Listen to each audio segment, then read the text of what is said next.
sa ating Panginoon. Amen, praise God. Ako po ay naatasan ngayong umaga mag-exhort. Sabi ko nga, parang mas madali yata talagang kumanta kaysa magsalita sa harapan niyo. First time ko po magsalita sa harapan ng tao magsalita. And please bear with me. Marami po akong tinakasan na Bible study. Alam ko ni Pastor yan, palagi po ako nare-request na mag-share ng word sa mga BS. Nakakatakas naman po ako. Pero this time, talaga pong darating ang panahon na hindi na po talaga tayo pwede tumanggi. At hindi na po tayo makakatanggi pag tinawag po tayo. Tinawag po tayo ng Panginoon gawin na isang bagay na kailangan natin gawin. Isa po ito sa magpapalakas sa ating pananampalataya. Magandang umaga po.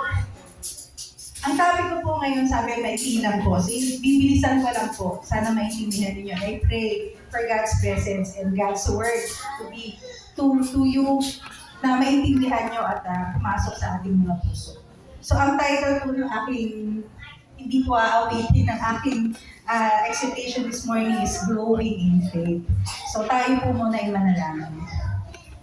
Aming Panginoon, sa aming pag-aaral po ngayon, hinihiling po namin ang inyong gabay. Palawakin niyo po kami ang aming kaalaman at pag-unawa sa inyong salita. Naway maging mapagpalang pagkakataon ng pag-aaral na ito para sa amin.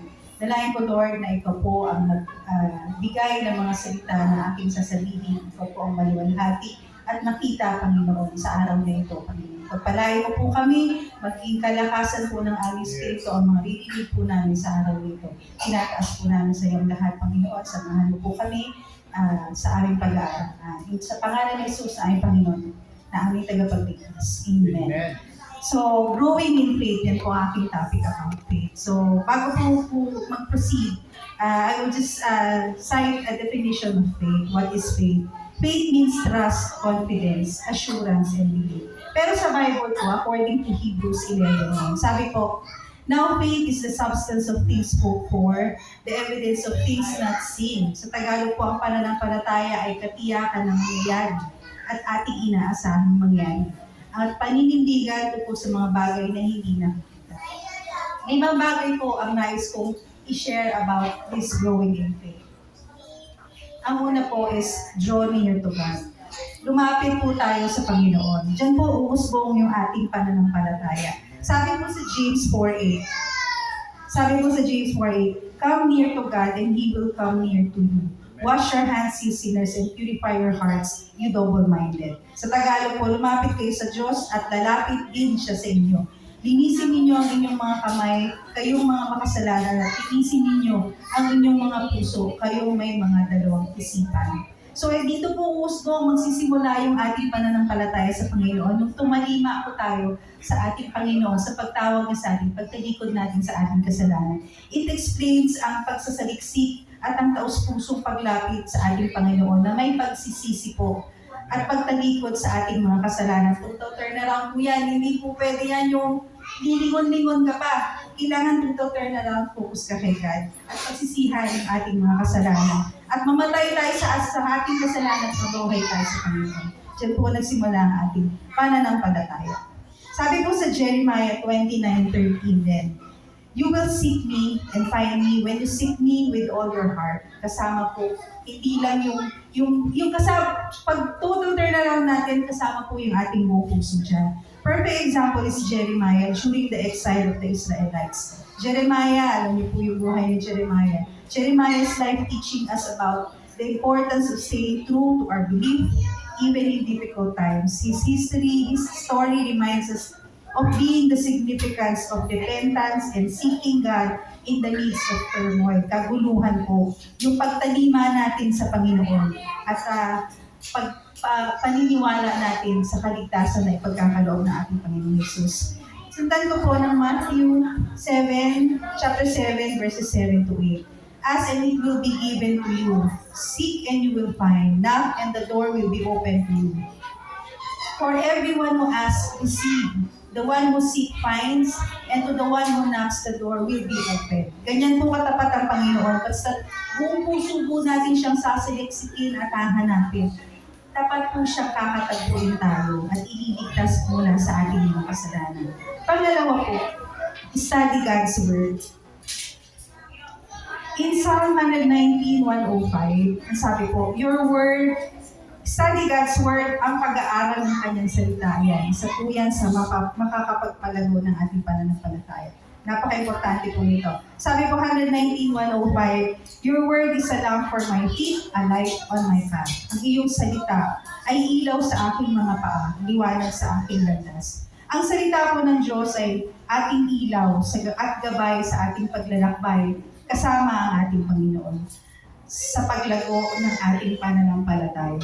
It emphasizes that God's word is like our guiding light, illuminating our path and providing direction in life. Isipin niyo po na maglalakad tayo sa kadiliman, nung nasa kasalanan pa tayo. Madilim yung nilalakaran natin. Pero nung tumalima po tayo sa ating Panginoon, yung ating lakaran, yung salita ng Panginoon ang magsisilbing gabay at ilaw natin sa paglalakbay kasama ang Diyos tungo sa kanyang kalwalhatian. Amen. And followed by 2 Timothy 2:15. Do your best to present yourself to God as one approved, a worker who does not need to be ashamed and who correctly handles the truth. Sa pag-aaral po natin, sinabi po ni Apostol Pablo, ang kahalagahan ng masigasig na pag-aaral at wasto pong pagsasaliksik ng salita ng Panginoon.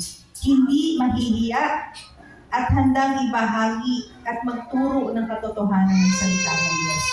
Pinaniwatig po dito ni Apostol Pablo ang paglakad natin sa pananampalataya sa pamamagitan ng kanyang salita.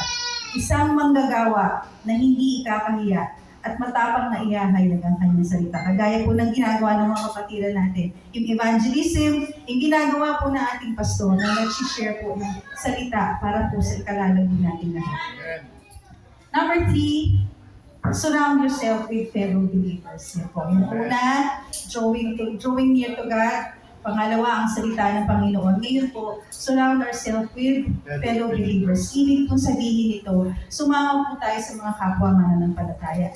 Paliputan po natin ang sarili natin ng mga tao na kapareho ng ating pareho ng ating faith, ang mga kapatid sa Panginoon.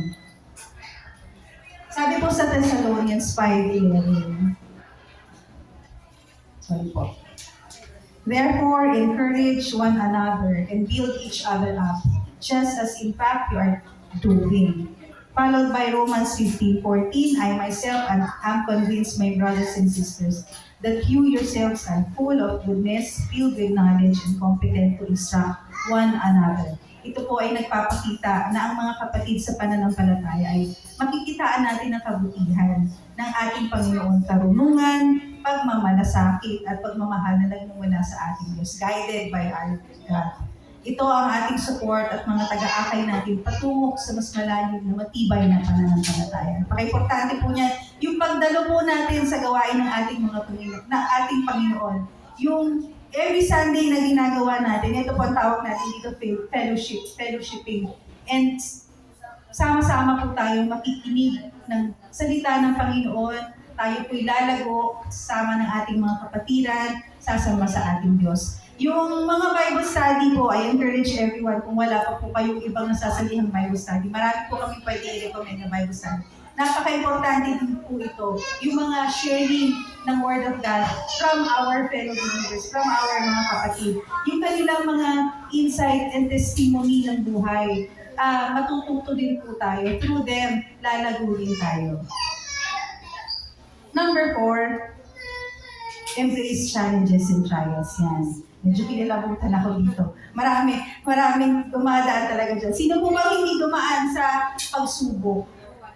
Di ba po, wala. Lahat po tayo. Mula nung hindi tayo Kristiyano, talagang marirealize natin, puro tayo pagsubok. Ganun din, nung tumalima tayo sa pagtao ng Panginoon sa atin. Marami pa rin pagsubok. Pero the good thing about it, nung tinanggap natin ng Panginoon, naging Kristiyano tayo, naging anak po tayo ng Panginoon. Naging panatag ang kalooban natin. Kasi kasama natin ang Diyos at hindi niya tayo pababayaan sa lahat ng pagsubok na ating pagdadaanan.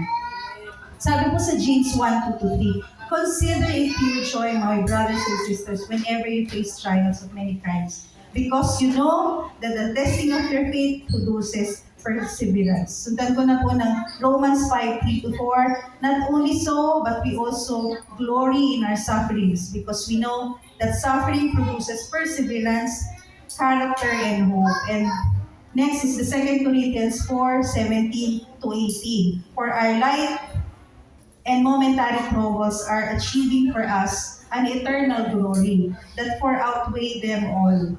So we fix our eyes not on what is seen, but on what is unseen. Since what is seen is temporary, but what is unseen is eternal. Ito po ay nagpapahayag ng susumigasig natin na hanapin ang mga pagsubok, na harapin ang mga pagsubok at hamon ng buhay dumadaan sa atin, nang may kagalakan. This time may kagalakan kasi alam natin kasama natin ng Diyos. Pinapaalala nito na ang mga pagsubok na ito ay nagdudulot ng pagtsatsaga at nagpapalakas sa ating pananampalataya. Praise God. Panglima at panghuli po, serve others. Serving others, paglingkuran ang iba. Sabi po sa Mark 10:45, for even the Son of Man did not come to be saved, to be served, but to serve and to give His life as a ransom for many. Pinakita po rito ang pinakadakilang example ng serving, yung pinakita po nito na ating Panginoong Jesus. Hindi po siya napunta rito para paglingkuran, kundi siya po ay napunta rito para maglingkod sa iba. Ang pinakadakilang paglilingkod na ginawa ng ating Panginoong Jesus ay ibinigay niya ang kanyang buhay, pantubos po para sa ating lahat. So, medyo touching po yung part na yan. Talagang imagine ninyo yung talagang sukdulan po yung binigay ng Panginoon para po sa ating kaligtasan. Yan po yung perfect example na dito sa number 5 na to. Sabi po sa Mark 9:35, Jesus called the 12 and said, anyone who wants to be first must be the very last and servant of all. Hindi po importante kaya kung sino tayo, kundi ang dedikasyon po natin na magsilbi dahil ito po ang kalooban ng Panginoon sa atin.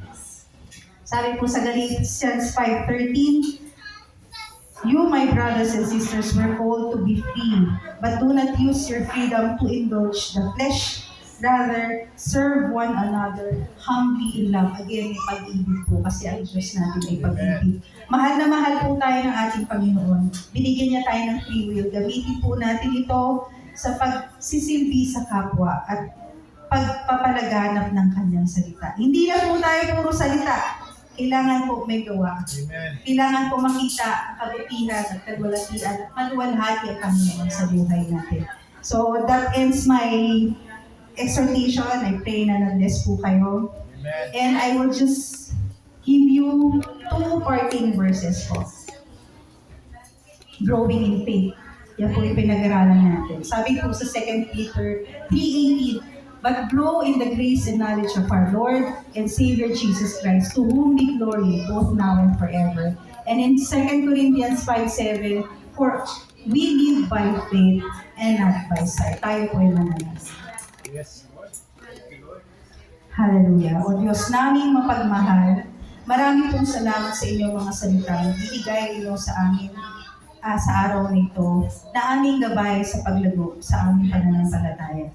Tulungan mo po kaming lumago at magtiwala ng lubos sa iyo. Palakasin mo kami sa mga hamon ng buhay at lubayan mo kami sa aming mga pagpapasya. Tulungan mo po kami pahalagahan ang iyong salita at patuloy na magtiwala sa iyo sa lahat ng mga araw ng aming buhay. Naway patuloy kaming lumago sa aming pananampalataya at maging halimbawa ng iyong pag-ibig sa iba.